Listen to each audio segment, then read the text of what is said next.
So Grant Williams was on a podcast. You know what is it called? It's done by actually one of my USC cohort, like one of my classmates. And I randomly saw her post this on Instagram. Grant So Williams. now you're a USC guy, not a Michigan guy. No, I mean, Does the Masters trump the undergrad? I'm just asking. no. The connection that I have No. with one Lachelle Smith is I met her at USC. No, I'm just asking So you. asked I me got what that. football team I root for. The answer is Michigan. If you ask me where I went to college and met Lachelle Smith, it'd be USC. What school? When you talk to people, what school do you say you went to Michigan. first? That's where I went to school. Okay. I'm not you. I don't do that dance of like, my more impressive quote unquote school. What are you talking about? Undergrad is where you went to school. Undergrad is where you went to school. I'm a Southern Connecticut guy. What are you talking about? Exactly. I'm not at Southern Connecticut State University in New Haven, Connecticut. Where'd you get your undergrad, though? That's where I got my undergrad. That is where. So when people ask you, where'd you go to school, you'll say I that? went to Missouri. No. I say I went to Southern Connecticut and Columbia. Those are the two schools I went to. All right. You ready? Yes. So Lachelle Smith had Grant Williams on her podcast. And on this podcast, Grant Williams said, basically all this conversation has been the players have been getting taken to the cleaners in this new CBA, this new second apron. Well, who signed that agreement? The CBA. He's one of the people. Yeah, okay. That's what I'm saying. That's I'm setting. It just story. kills me, like the union. You agreed to this. Go ahead. So he's saying that basically, and he goes and brings up a talking point that I've heard Adam Silver say several times across like different places, and to me this shows that the NBA Players Association or Players Union, which is one of the stronger ones in professional sports, got taken to the cleaners for sure. Because I first heard Adam Silver say this on Breakfast Ball, the show on FS1. I never missed Breakfast Ball. If we're going to have a Super Bowl and it's Packers versus Steelers, you guys would celebrate that. No one would talk about Pittsburgh being a small market or Green Bay being a small market. It's been intentional to create a CBA that allows more teams to compete. Grant then said, this is from Breakfast Ball a month and a half ago. Grant Williams said yesterday on his podcast that, between the second apron being the way it is and parity being the way it is, that it's easier now for NFL. Like the NFL parity is the reason why people are locked in, and now the NBA is going to have more parity because of it. And also saying that these taxes help benefit basketball because if you look at baseball pays their they can just pay for whatever they're looking for, right? In terms of the Dodgers, Yankees, whoever. The highest paid teams are the teams that end up in the World Series, are the ones that are the most successful. And my whole thing is, why, if you are basketball, are you trying to be like any other? Like, you should not be like baseball. You should not be like football. The thing that why baseball works the way it does is because in the big 162 inventory of the regular season, you have to have these big event feeling type of moments where you have three All-Stars on one side, three All-Stars on the other side. Let's watch them play a weekend series. When the Dodgers play the Yankees, people are locked in. When the Dodgers go play the Padres, people are locked in because those are big names, big series. Might lose a little bit on the Rockies, the Rockies White Sox game today, but the reality is that's the way baseball is going to have to be. In football, it's the scarcity of games is the reason why it matters, because you could be 7-5 or 5-7 and still make a run because you're only playing 17 games. The NBA needs to find its own way instead of trying to copy what made other sports popular, and it's just whack to me.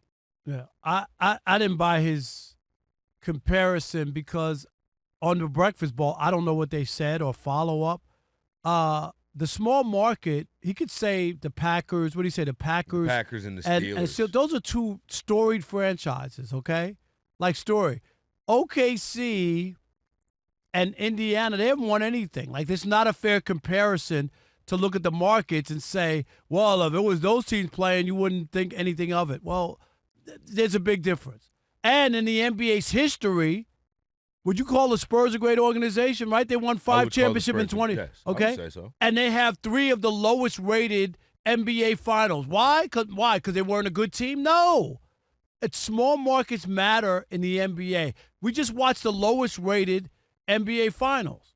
since the COVID. But I disagree with that premise because and think about this. I'm 35, okay? So for the majority of my life, I shouldn't say the majority, I said a third of my life, Cleveland was the epicenter of the NBA. And nobody was crying for Cleveland. But it's different. Nobody was saying, "Oh my God, we got to get LeBron out of here." You have an all-time great. Because I can get hear me out. That's my point. That if you have an all-time great in a small market, but most people don't have an all-time. I'm just saying the market size does matter, and I'll give you a better one. The New Jersey Nets went to 2 finals. They're a part of the worst-rated finals too when they played. The reason is that they're in New Jersey. But they're considered a small market because they don't have a television market, Martin. They don't have a big enough fan base. So they got to the finals. They had an exciting team, Kerry Kittles, all this stuff, and they still didn't rate. Right, because they didn't have an all-time great or a sustained period of success. Because I'm talking about the market size. The Cleveland was different from the standpoint. But LeBron left there because he felt he couldn't get anybody to come, supposedly, to Cleveland, right? And wasn't that one of his arguments? But that's not what they're talking about. They're talking about people having the ability to compete because of parity, not because, you can't get this guy to come here, or in this point, the ratings are so low. Like, if you have the stars, if you have people who deem to be the best in this sport, and those stars are also charismatic. I think that's the biggest problem that's come across the NBA in the last 5 years. Giannis is the most decently charismatic, but Jokic is boring and has no interest in being on television and being an entertainer.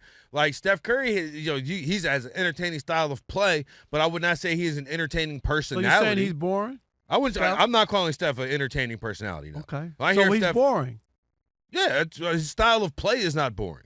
But in terms of the personality, like Anthony Edwards to me has a ton of personality and an exciting style of play. But you look at the Packers, what made the Packers for Adam Silver, or what makes the small market franchises that are pillars in the NFL the pillars that they are, is historically they had the success. The first 2 MVPs were from Green Bay. The first 2 Super Bowls were won in Green Bay, and they have been a contender up through that period of time. That is the point that I'm making. To the point, that's what built them up. You know what I'm saying? Right, but you can't look at Indiana that's never won anything, or OKC that's a new franchise, and put them on par with the Steelers and with the Packers and saying just going by markets, because it's not just that. They thought that a perfect example is Jacksonville was supposed to be the Packers. Oh, you're able to do it in Green Bay, right, with a small market. So let's go put a team in Jacksonville. Has it been as successful? No. That's why they play 3 of their games in Europe every year, because they can't sell tickets, and it's a small market, and they haven't won, and they haven't been able to sustain success.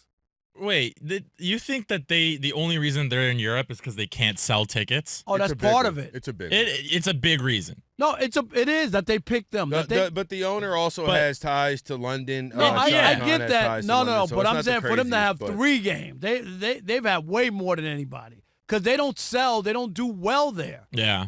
That's all I'm saying. In Jacksonville, am I right? That was the model. Green Bay was supposed to be the model for why Jacksonville would work.